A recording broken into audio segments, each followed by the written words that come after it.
Hello my dear friends, कैसे हैं आप सभी। आई होप कि आप अच्छे होंगे। स्वागत है आपका अपना YouTube channel bank of knowledge. तो फ्रेंड्स, इस वीडियो में हम पढ़ने वाला है हिस्ट्री के मोस्ट इम्पोर्टेंट चैप्टर यानी कि किसान नगर और यानी कि राजा किसान और नगर यानी कि प्रारंभिक राज्य की अर्थव्यवस्थाएं हैं उनके बारे में पढ़ने वाले हैं। यानी ये चैप्टर बहुत ही इम्पोर्टेंट है। देखिए, इस चैप्टर से बहुत ज़्यादा क्वेश्चन एग्जाम में देखने को मिलता है और आपको बताऊंगा भी ये कौन कौन सा क्वेश्चन किस साल में, इसमें से एक भी ऐसा क्वेश्चन ना हो जो किसी पिछले साल में या फिर अगले पिछले साल में ना पूछा हुआ क्वेश्चन हो। इसमें जितना भी क्वेश्चन आया वो सारा क्वेश्चन पिछले साल पूछा हुआ क्वेश्चन है। देखिए, प्रीवियस ईयर क्वेश्चन करना बहुत ज़रूरी भी होता है। देखिए, अगर आप मान लीजिए 3-4 साल या फिर 5 साल का ही प्रीवियस ईयर क्वेश्चन को कवर कर लेते हैं ना, आगे एग्जाम है उसका एग्जाम में आपको कोई दिक्कत नहीं होने वाला। देखिए, इस चैप्टर से हम सारे ऑब्जेक्टिव क्वेश्चन को चुन कर लाया हूँ और देखिए इसमें से एक भी क्वेश्चन आपको एग्जाम में छूटने वाला नहीं है। देखिए, इस चैप्टर से जितना भी क्वेश्चन होगा उस सारे क्वेश्चन को हम आज कवर करने वाले हैं एक ही वीडियो में। देखिए, इसमें से हम 50-55 क्वेश्चन लाए हैं, उस सभी क्वेश्चन को कवर करेंगे और जितना भी क्वेश्चन है सो मोस्ट इम्पोर्टेंट क्वेश्चन है। तो फ्रेंड्स, अगर इसका आप PDF पाना चाहते हैं तो देखिए, इसका PDF पाने के लिए आपको बहुत ही आसान तरीका से मेरे डिस्क्रिप्शन बॉक्स में व्हाट्सअप नंबर यानी कि व्हाट्सअप नंबर उस पर आपको केवल मैसेज करना है। देखिए, व्हाट्सअप नंबर अगर कॉल करेंगे तो मेरे पिताजी के पास कॉल जाएगा, इसलिए आपको मैसेज करना है। अगर आप मैसेज करेंगे और इसका नहीं, ये मान लीजिए दूसरा चैप्टर है, कोई जरूरी नहीं है दूसरा चैप्टर भी आप मांगेंगे और कोई भी जो होता है कोई भी सब्जेक्ट का history, geography, political science, Hindi, English किसी का भी आप ऑब्जेक्टिव टाइप क्वेश्चन मांगेंगे तो आपका तुरंत मिल जाएगा। मैं तुरंत सबका मैसेज देखता हूँ और रिप्लाई भी करता हूँ। अगर नहीं कि आप कमेंट भी कर सकते हैं और मैसेज से आप मांग सकते हैं। यानी कि PDF आप चाहिए इसका, आप PDF ले सकते हैं। देखिए, देख सकते हैं, देखिए PDF मैं बनाया हूँ और PDF आप चाहिए तो ले सकते हैं। PDF कोई दिक्कत नहीं है। डिस्क्रिप्शन बॉक्स में नंबर है, उस पर आप मैसेज कर सकते हैं। व्हाट्सअप नंबर कॉल नहीं करना है, ध्यान रहे। ठीक है, तो आगे बढ़ने से पहले आपको बता दें कि अगर आप इस चैनल पर नए आए हैं तो प्लीज़ चैनल को सब्सक्राइब एवं लाइक कर लीजिए, ताकि आने वाले जो भी वीडियो होगा वो यानी मोस्ट इम्पोर्टेंट चैप्टर यानी और भी जो हिस्ट्री के मोस्ट इम्पोर्टेंट चैप्टर है वो सभी कंप्लीट करने वाला हूँ, या फिर हिंदी है, हिस्ट्री है, पॉलिटिकल साइंस है, ज्योग्राफी है, इन सभी को कवर करने वाला हूँ। देखिए, तो हम वीडियो को स्टार्ट करते हैं।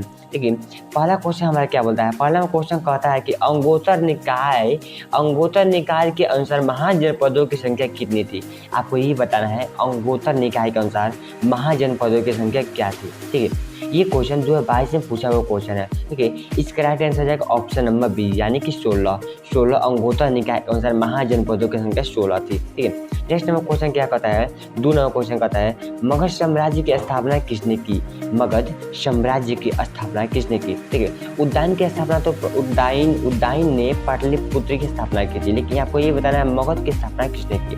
ठीक है, मगध साम्राज्य की स्थापना यानी कि दूसरा नंबर क्वेश्चन का राइट आंसर हो जाएगा ऑप्शन नंबर ए यानी कि बिंबिसार ने मगध साम्राज्य की स्थापना की थी। ठीक है, नेक्स्ट नंबर क्वेश्चन क्या बोलता है, चंद्रगुप्त मौर्य का शासनकाल क्या था। चंद्रगुप्त मौर्य का शासनकाल क्या था। ठीक है, इसका right answer option number D हो जाएगा यानी कि 323 से लेकर के उस पास से 298 तक था चंद्रगुप्त मौर्य का शासनकाल। ऑप्शन नंबर आपका यानी कि 4th number answer right answer हो जाएगा। एक नेक्स्ट नंबर क्वेश्चन क्या बोलता है, विक्रमादित्य की उपाधि किसने ग्रहण की थी। यानी आपको ये बताना है विक्रमादित्य की उपाधि किसने ग्रहण की यानी कि धारण की थी, ग्रहण की थी। ठीक है, ये क्वेश्चन 2022 में पूछा हुआ क्वेश्चन है। ठीक है, इसका राइट यानी आपका इसका राइट आंसर हो जाएगा यानी कि 4 नंबर का राइट आंसर हो जाएगा ऑप्शन नंबर बी यानी कि चंद्रगुप्त द्वितीय ने विक्रमादित्य की उपाधि धारण की थी। ठीक है, 5वां नंबर क्वेश्चन हमारा क्या बोलता है मुद्रा राक्षस किसकी रचना है। देखिए, ये आपको ये बताना है मुद्रा राक्षस किसकी रचना है। मुद्रा राक्षस किसकी रचना है, कौटिल्य की रचना है, विशाखादत्त की रचना है, या फिर मेगास्थनीज की रचना है, या इनमें से कोई नहीं। ठीक है, ये क्वेश्चन 2021 में पूछा हुआ क्वेश्चन है। ठीक है, आपको ये बताना है मुद्रा राक्षस किसकी रचना है। ठीक है, 5 नंबर का राइट आंसर हो जाएगा ऑप्शन नंबर बी यानी कि विशाखादत्त। मुद्रा राक्षस विशाखादत्त की लिखी हुई रचना है। ठीक है, नेक्स्ट नंबर क्वेश्चन क्या बोलता है, नेक्स्ट नंबर क्वेश्चन यानी 6 नंबर क्वेश्चन क्या होता है, 1 सेकेंड। देखिए, 6 नंबर क्वेश्चन कहता है, 1 सेकेंड रुक जाइए, 1 सेकेंड निकाल लिए, 1 सेकेंड प्लीज। हाँ, देखिए 6 नंबर क्वेश्चन कहता है मौर्य साम्राज्य के प्रथम शासक कौन था। आपको ये बताना। देखिए, कहता है मौर्य साम्राज्य के प्रथम शासक कौन था। आपका ऑप्शन है बिंदुसार या फिर चंद्रगुप्त मौर्य या फिर महेंद्र या फिर अशोक। मौर्य साम्राज्य के प्रथम शासक कौन था? देखिए ये क्वेश्चन 2021 में और 2022 में दोनों में लगातार पूछा हुआ क्वेश्चन है। देखिए ये क्वेश्चन आपके लिए भी VI क्वेश्चन होने वाला है। देखिए आपको बताना है मौर्य साम्राज्य के प्रथम शासक कौन था। देखिए इसका राइट आंसर हो जाएगा ऑप्शन नंबर बी, यानी कि चंद्रगुप्त मौर्य मौर्य वंश का संस्थापक थे, प्रथम संस्थापक थे। देखिए इसका देखिए मौर्य वंश का संस्थापक चंद्रगुप्त मौर्य ने किस प्रकार की आपको बता दें तो देखिए धनानंद था। धनानंद यानी कि धनानंद को वध करके उसने मौर्य वंश का संस्थापक किया उसी की जगह पर, यानी कि चाणक्य उनकी गुरु थे, उनकी सहायता से ही मौर्य वंश का संस्थापना किया चंद्रगुप्त मौर्य ने। आपको ये बताना कमेंट बॉक्स में बताना चंद्रगुप्त मौर्य का बेटा कौन था, बिंदुसार था या फिर बिंबिसार था।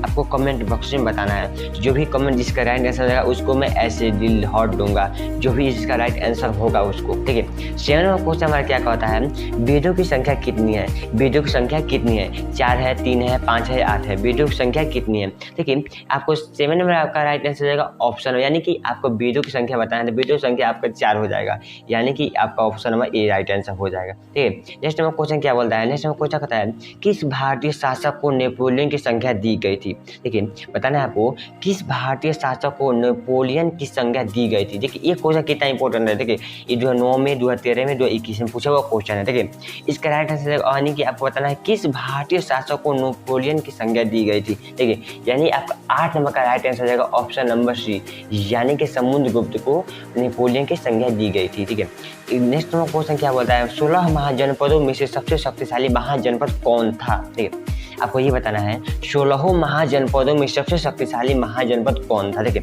ये क्वेश्चन 2009 में और 2013 में पूछा हुआ क्वेश्चन है। देखिए यानी इसका राइट आंसर जाएगा मगध है। मगध 16 महाजनपद सबसे शक्तिशाली महाजनपद मगध ही था। देखिए ऑप्शन नंबर ए राइट आंसर हो जाएगा। ठीक है नेक्स्ट नंबर क्वेश्चन क्या कहता है, किस शिलालेख में अशोक के कालिंग विजय का उल्लेख है? ठीक है ये बताना है किस शिलालेख में अशोक के कालिंग विजय युद्ध का उल्लेख है। ठीक है मतलब आपको ये बताना है कौन सा शिलालेख है अशोक का जिसमें कालिंग युद्ध किया था अशोक ने, उसका उल्लेख मिलता है। एक क्वेश्चन देखिए 2009 में और 2011 में पूछा हुआ क्वेश्चन। ठीक है और भी कई साल पूछा हुआ क्वेश्चन हुआ लेकिन इसमें लिखा नहीं है। देखिए 10 नंबर का आपका राइट आंसर रहेगा ऑप्शन नंबर, यानी कि कौन सा शिलालेख में अशोक का विजय उल्लेख मिलता है कालिंग का। ठीक है 13वां अभिलेख है अशोक का, उसमें कालिंग विजय का उल्लेख मिलता है। आपका right answer option number D हो जाएगा। ठीक है नेक्स्ट नंबर क्वेश्चन क्या बोलता है, कनिष्क का राजरोहण तिथि क्या है?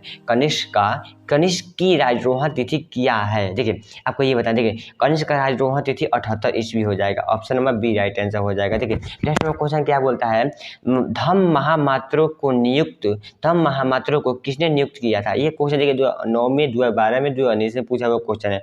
आपको ये बताया धम्म महामात्रों को किसने नियुक्त किया था? इसका राइट आंसर रहेगा ऑप्शन नंबर सी, यानी कि अशोक धम्म महामात्रों को नियुक्त किया था। ठीक है नेक्स्ट नंबर क्वेश्चन हमारा क्या बोलता है, नेक्स्ट नंबर क्वेश्चन कहता है अशोक किस वंश का शासक था? देखिए ये कितना सिंपल क्वेश्चन है। देखिए ये कई साल पूछा हुआ क्वेश्चन, लगातार कई साल पूछा हुआ क्वेश्चन है। देखिए अशोक किस वंश का शासक था? देखिए अशोक आपको पहले ये बताया हूँ अशोक मौर्य वंश का संस्थापक, लेकिन आपको ये कमेंट बॉक्स में बताना है अशोक का पिता कौन था। अशोक के दादा तो मानते हैं चंद्रगुप्त मौर्य था, लेकिन चंद्रगुप्त के बेटा और अशोक का पिता कौन था ये आपको कमेंट बॉक्स में बताना है जरूर। ठीक है नेक्स्ट नंबर क्वेश्चन हमारा क्या बोलता है कि इसका आंसर मौर्य वंश हो जाएगा। देखिए भारतीय इतिहास का कौन सा काल स्वर्ण काल के नाम से जाना जाता है? देखिए ये आपको बताना है भारतीय इतिहास के कौन सा काल है जिसे स्वर्ण काल के नाम से जाना जाता है। देखिए इसका राइट आंसर रहेगा ऑप्शन नंबर बी, यानी कि गुप्त काल को स्वर्ण काल के नाम से जाना जाता है। ये देखिए 2021 में क्वेश्चन पूछा हुआ है। देखिए अभी तक मैंने जितना भी क्वेश्चन कराया इसमें एक भी क्वेश्चन ऐसा नहीं है जो कोई साल ना पूछा हुआ, हर क्वेश्चन 2 साल 3 साल पूछा हुआ क्वेश्चन आपको दिख रहा है। ऐसा क्वेश्चन नहीं है जो 2 साल 3 साल ना पूछा हुआ क्वेश्चन। देखिए इसलिए आपको बता दें बहुत ही इंपॉर्टेंट क्वेश्चन आपको मैं करा रहा हूँ। देखिए अच्छा से ध्यान से पढ़िए इस क्वेश्चन को। देखिए और नेक्स्ट क्वेश्चन क्या होता है, प्रयाग प्रशस्ति किसकी रचना है? देखिए ये क्वेश्चन 5 साल में पूछा हुआ, 5 साल लगातार पूछा है। देखिए प्रयाग प्रशस्ति किसकी रचना है, किसकी रचना थी? देखिए ये 10 में, 2013 में, 2015 में, 2016 में, 2020 में लगातार कई साल पूछा हुआ, 5 साल का क्वेश्चन पूछा हुआ है। देखिए आपको ये बताना है प्रयाग प्रशस्ति की रचना किसने की। देखिए 15 नंबर का आपका राइट आंसर हो जाएगा ऑप्शन नंबर सी, यानी कि हरिसेन ने प्रयाग प्रशस्ति की रचना की थी, हरिसेन ने। देखिए नेक्स्ट नंबर का क्वेश्चन क्या बोलता है, मौर्यकालीन टकसाल का प्रधान कौन था। देखिए मौर्यकालीन टकसाल का प्रधान कौन था, ये क्वेश्चन जो 11 में पूछा हुआ क्वेश्चन। देखिए मौर्यकालीन टकसाल का प्रधान आपको ये बता दे तो देखिए इसका आंसर हो जाएगा ऑप्शन नंबर डी, यानी कि लक्ष्यादत्त मौर्यकाल के टकसाल का अध्यक्ष था। ठीक, नेक्स्ट नंबर क्वेश्चन क्या बोलता है, राजतरंगिणी के लेखक कौन थे। राजतरंगिणी के लेखक कौन थे। देखिए इसका यानी कि 17 नंबर का राइट आंसर हो जाएगा ऑप्शन नंबर डी, यानी कि कल्हड़ राजतरंगिणी के लेखक थे। देखिए ये क्वेश्चन 2011 में 2022 में पूछा हुआ क्वेश्चन है। देखिए नेक्स्ट नंबर क्वेश्चन क्या होता है, अर्थशास्त्र और इंडिका किस राजवंश के विषय में जानकारी मिलती है। यानी कि आपको ये बताना है अर्थशास्त्र और इंडिका से किस राजवंश में जानकारी मिलती है। ठीक है, यानी कि 18 नंबर का आपका राइट आंसर हो जाएगा आपका ऑप्शन नंबर ए, यानी कि मौर्य वंश के साम्राज्य के बारे में मिलता है अर्थशास्त्र और इंडिका के। देखिए अर्थशास्त्र का लिखा हुआ है चाणक्य के यानी कौटिल्य के द्वारा लिखा हुआ है, और इंडिका ये मेघासनी के द्वारा लिखा हुआ है। देखिए ये दोनों मौर्य वंश के साम्राज्य में ही लिखे थे, मौर्यकालीन जब मौर्य वंश जब चल रहा था उसी समय लिखे थे। देखिए नेक्स्ट में क्वेश्चन क्या बताया, और नेक्स्ट में क्वेश्चन हमारा कहता है अर्थशास्त्र की रचना कब हुई थी। देखिए अर्थशास्त्र की रचना कब हुई थी, देखिए आपको ये बताना है। देखिए क्वेश्चन क्या कहता है अर्थशास्त्र की रचना कब हुई थी। देखिए 6वीं शताब्दी से पूर्व में होता है, 4वीं शताब्दी में होता है, या फिर 5वीं शताब्दी से पूर्व में होता है, या फिर 3वीं शताब्दी से पूर्व में होता है। देखिए ये क्वेश्चन 2011 में पूछा हुआ क्वेश्चन है। देखिए यानी कि 19 नंबर का आपका राइट आंसर हो जाएगा ऑप्शन नंबर सी, यानी कि 4वीं शताब्दी में अर्थशास्त्र की रचना हुई थी। देखिए नेक्स्ट नंबर क्वेश्चन क्या होता है, यानी कि 20 नंबर क्वेश्चन कहता है पतंजलि के महाभाष्य से हमें किसकी जानकारी मिलती है। पतंजलि के महाभाष्य से हमें जानकारी मिलती है, यानी कि किसकी जानकारी मिलती है। इसका राइट आंसर रहेगा ऑप्शन नंबर सी, यानी कि प्राय मौर्यकालीन की जानकारी मिलती है पतंजलि के महाभाष्य से। ये क्वेश्चन देखिए 21 में पूछा हुआ क्वेश्चन है। ठीक है, हमारा नेक्स्ट नंबर क्वेश्चन क्या कहता है अर्थशास्त्र का लेखक कौन है। देखिए ये क्वेश्चन मैं आपको जस्ट पहले 1-2 क्वेश्चन पहले बताया अर्थशास्त्र का लेखक कौन है। देखिए ये क्वेश्चन को हम अब बताने वाले नहीं हूँ। देखिए आपको कमेंट बॉक्स में बताना है अर्थशास्त्र का लेखक कौन है। देखिए वाल्मीकि है, या फिर कौटिल्य है, या फिर मनु है, या फिर वेद व्यास है, आपको ये बताना है। देखिए कमेंट बॉक्स में आपको बताना है। देखिए कमेंट बॉक्स में बताना है कि कौन है अर्थशास्त्र का लेखक। ये क्वेश्चन हम आपको नहीं बताने वाला हूँ। ठीक है, बिंबिसार का संबंध किस वंश से है, आपको ये बताना है बिंबिसार का संबंध किस वंश से है। ठीक है, यानी कि 22 नंबर का राइट आंसर हो जाएगा ऑप्शन नंबर ए, यानी कि हर एक वंश से बिंबिसार का संबंध है, ऑप्शन नंबर ए हो जाएगा। देखिए next number question 23 number question क्या कहता है वज्जी को सामाजिक ग्रंथों में कहा गया है, यानी कि वज्जी को सामाजिक ग्रंथों में क्या कहा गया है। ये क्वेश्चन 2015 में पूछा हुआ क्वेश्चन है। देखिए इसका राइट आंसर गणसंघ हो जाएगा, यानी कि ऑप्शन नंबर ए हो जाएगा राइट आंसर, यानी कि गणसंघ। देखिए नेक्स्ट नंबर यानी कि हमारा 24 नंबर क्वेश्चन क्या बोलता है, 1 सेकेंड। देखिए 24 नंबर क्वेश्चन कहता है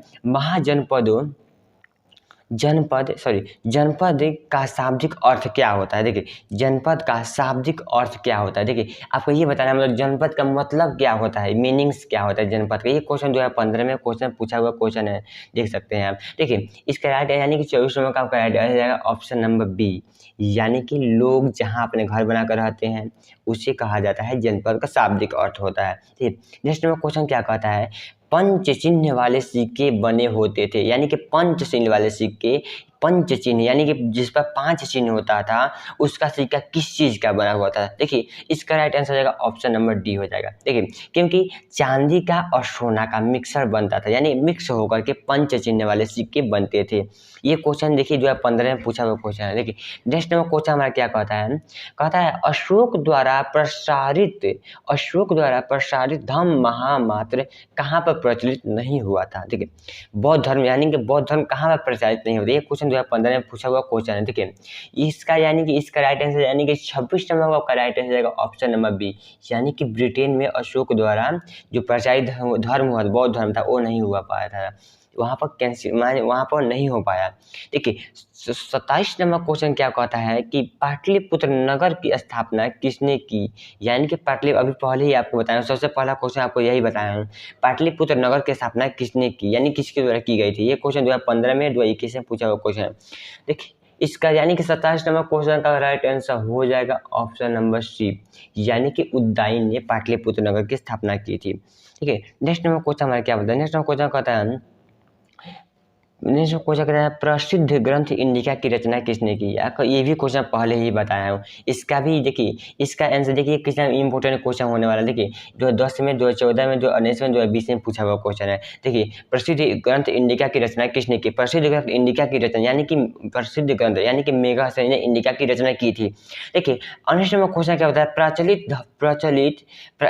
प्राचीन भारत में धर्म की शुरुआत किसने की थी। प्रचलित भारत में यानी कि प्राचीन भारत में धर्म की महामात्र की शुरुआत किसने की थी। ये क्वेश्चन 2016 में पूछा हुआ क्वेश्चन है। देखिए इसका राइट आंसर जाएगा ऑप्शन नंबर सी, यानी कि अशोक ने धर्म महामात्र की शुरुआत की थी। ठीक है, नेक्स्ट नंबर क्वेश्चन क्या कहता है, महावीर ने पार्श्वनाथ के सिद्धांत में नया सिद्धांत क्या जोड़ा था। ये क्वेश्चन तो बहुत ही इंपॉर्टेंट आपके लिए हो सकता है। देखिए ये बोलता है कि महावीर स्वामी का 5 व्रत कौन सा है, ये सब्जेक्टिव क्वेश्चन पूछता है और हमारे एग्जाम में भी ये क्वेश्चन आया था हूबहू से, यानी कि सब्जेक्टिव में पूछा था। आप देखिए सत्य हो जाएगा, अहिंसा हो जाएगा, ब्रह्मचार्य हो जाएगा, परिग्रह हो जाएगा। यानी कि सत्य का अर्थ होता है यानी कि झूठ न, यानी सॉरी सत्य का होता है झूठ न बोलना, और हिंसा का अर्थ होता है यानी कि किसी का हत्या न करना, और ब्रह्मचार्य का अर्थ है यानी कि शादी बाल विवाह शादी न करना यानी गृहस्थ जीवन को न जीना, और परिग्रह का अर्थ है कि धन इकट्ठा न करना, और असत्य एक और होता है असत्य का अर्थ होता है चोरी न करना, झूठ न बोलना। ठीक है, ये कुछ सेम टू सेम सब्जेक्टिव में पूछ दिया था क्वेश्चन को। ठीक है, देखिए अब नेक्स्ट 31 नंबर क्वेश्चन हमारा क्या कहता है, 31 नंबर क्वेश्चन कहता है कलिंग पर युद्ध कब हुआ था। आपको ये बताना है कलिंग पर युद्ध कब हुआ था। ठीक है, यानी इसका राइट आंसर का ऑप्शन नंबर ए हो जाए, कलिंग का युद्ध 261 ईस्वी में हुआ था, कलिंग पर युद्ध। ठीक है, नेक्स्ट नंबर क्वेश्चन हमारा क्या कहता है, फूट डालकर विजय प्राप्त करने का कार्य किस राजा ने किया।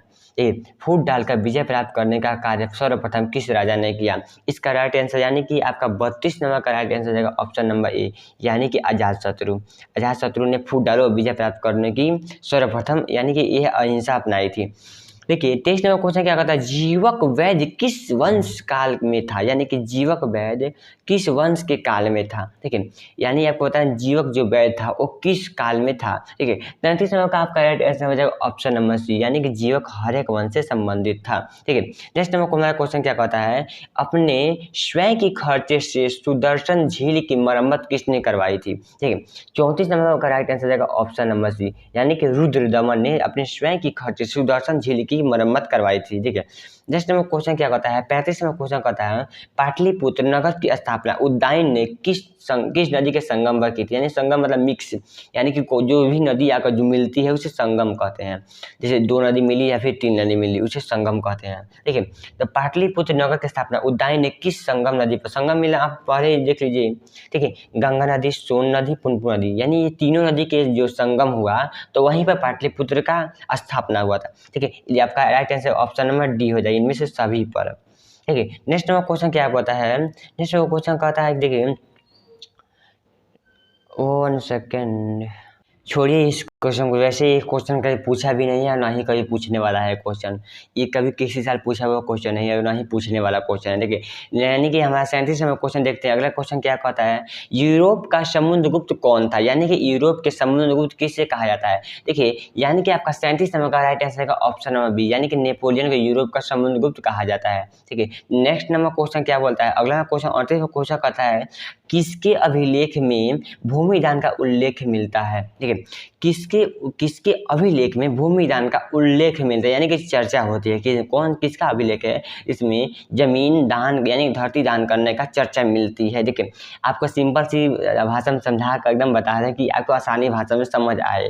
देखिए 38 नंबर अगर राइट आंसर हो जाएगा प्रभावती गुप्त के अभिलेख में भूमिदान का उल्लेख मिलता है। देखिए प्रभावती गुप्त हो जाएगा। ठीक है, next number question 29 number question क्या कहता है, भूमि अनुदान से संबंधित प्रथम अभिलेखीय प्रमाण किसका है। देखिए 29 नंबर का राइट आंसर हो जाएगा ऑप्शन नंबर बी, यानी कि सातवाहन काल का भूमि अनुदान से संबंधित प्रथम अभिलेख उन्हीं का है। देखिए नेक्स्ट नंबर क्वेश्चन क्या कहता है, 40 नंबर क्वेश्चन कहता है 510 ईस्वी पूर्व में सती प्रथा साक्ष्य वाला प्रथम अभिलेख कहाँ मिला। मिलता है, कहाँ मिला है?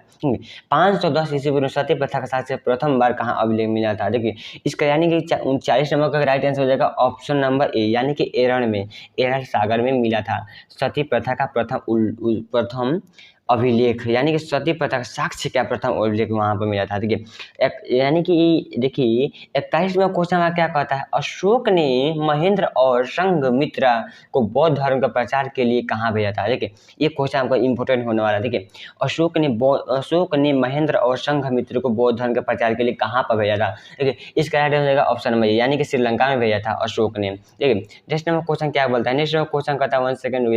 हाँ देखिए 42 नंबर हमारा क्वेश्चन कहता है किस विद्वान ने यानी कि बताना है कि किस विद्वान ने मात्र अभिलेख के आधार पर अशोक के इतिहास को संकलन यानी कि पढ़ने का प्रयास किया था। यानी कौन सा ऐसा विद्वान है जो अशोक के अभिलेखों को पढ़ने का प्रयास किया था? इसका राइट आंसर होगा ऑप्शन नंबर बी, यानी कि जेम्स प्रिंसेप। ठीक है, नेक्स्ट नंबर क्वेश्चन क्या होता है, मौर्य काल का निम्न में से कौन सा प्रथम सर्वाधिक नमूना है, यानी कि महत्वपूर्ण नमूना कौन सा है मौर्य काल का? ठीक है, 43 नंबर का राइट आंसर होगा ऑप्शन नंबर डी, यानी कि स्तंभ है ना, जो मौर्य काल का सबसे महत्वपूर्ण नमूना माना जाता है स्तंभ। देखिए नेक्स्ट नंबर क्वेश्चन क्या बोलता है, गुप्तों के काल में कौन से चीनी यात्री आया था? देखिए आपको ये बताना है गुप्त काल में कौन सा चीनी यात्री आया था। देखिए सिंपल सी क्वेश्चन है, 2014 में पूछा है, 2019 में भी पूछा हुआ क्वेश्चन है। देखिए 44 नंबर का आपका right answer option number B, यानी कि फाहियान था ना, वो गुप्त काल में चीनी यात्री था। और ऐसे भी क्वेश्चन पूछता है चीनी यात्री कौन गुप्त काल में आया था, वो फाहियान था। ठीक है, नेक्स्ट में क्वेश्चन क्या बोलता है, मेगास्थनीज भारत में किसके दरबार में आया था? देखिए ये कितना सिंपल सी क्वेश्चन। देखिए मेगास्थनीज ने भारत के किसके दरबार में आया था? आपका ऑप्शन नंबर ए राइट आंसर हो, यानी कि चंद्रगुप्त के दरबार में आया था मेगास्थनीज। ठीक है, नेक्स्ट क्वेश्चन कहता है समुद्रगुप्त की जानकारी होती है, यानी कि समुद्रगुप्त की जानकारी किससे होती है? वैसे ये क्वेश्चन कभी पूछा हुआ नहीं है, नहीं पूछने वाला, लेकिन आपको इसका आंसर जान लेना भी अच्छा रहेगा। ठीक है, समुद्रगुप्त की जानकारी होती है, यानी कि आपका ऑप्शन नंबर बी हो जाएगा, पर्याप्त शक्ति से रचना हो, यानी कि उससे जानकारी मिलती है। नेक्स्ट नंबर क्वेश्चन क्या बोलता है, रत्न यानी नवरत्न किस शासक के दरबार में रहते थे? आपको ये बताना है। देखिए नवरत्न किस शासक के दरबार में रहते थे? नवरत्न आपको बताना, नवरत्न आपको ये बता दे, नवरत्न आपका ऑप्शन नंबर डी हो जाए, यानी कि चंद्रगुप्त विक्रमादित्य के दरबार में नवरत्न रहते थे। ठीक है, नेक्स्ट नंबर क्वेश्चन क्या बोलता है, 28 नंबर क्वेश्चन क्या कहता है, अभिज्ञात शकुंतलम की रचना किसने की, यानी रचनाकार कौन है? 28 नंबर का राइट आंसर जाएगा ऑप्शन नंबर ए, यानी कि आपका कालिदास अभिज्ञात शकुंतलम के रचनाकार थे, ऑप्शन ए हो जाएगा। ठीक है, नेक्स्ट नंबर क्वेश्चन क्या बोलता है, नेक्स्ट नंबर क्वेश्चन कहता है प्राचीन भारत में अभिलेख की शुरुआत किस शासक ने की? प्राचीन भारत में अभिलेख की शुरुआत किस शासक ने की? देखिए यानी कि देखिए 49 नंबर का राइट आंसर है option number A, option number B, Ashok ने शुरुआत की थी अभिलेख की। देखिए नेक्स्ट 50 नंबर क्वेश्चन कहता है किस शासक को प्रियदर्शी कहा जाता है? इसका राइट आंसर है ऑप्शन नंबर ए, यानी कि अशोक को ही प्रियदर्शी भी कहा जाता है। देखिए 51 में देखिए क्वेश्चन क्या कहता है क्वेश्चन मेगास्थनीज ने अपने यात्रा वृत्तांत में भारत समाज को कितने वर्गों में विभाजित किया था? यानी कि जो मेगास्थनीज था अपने यात्रा वृत्तांत जो लिखा था उसमें भारत को कितने वर्गों में विभाजित, यानी कि कितने वर्गों में बांटा था? देखिए 51 नंबर का करेक्ट आंसर हो जाएगा, यानी कि देखिए 51 नंबर का ऑप्शन नंबर बी हो जाएगा, यानी कि तो देखिए यानी कि आपको बताना मेगास्थनीज ने अपने यात्रा वृत्तांत भारत के समाज को कितने वर्गों में बांटा था।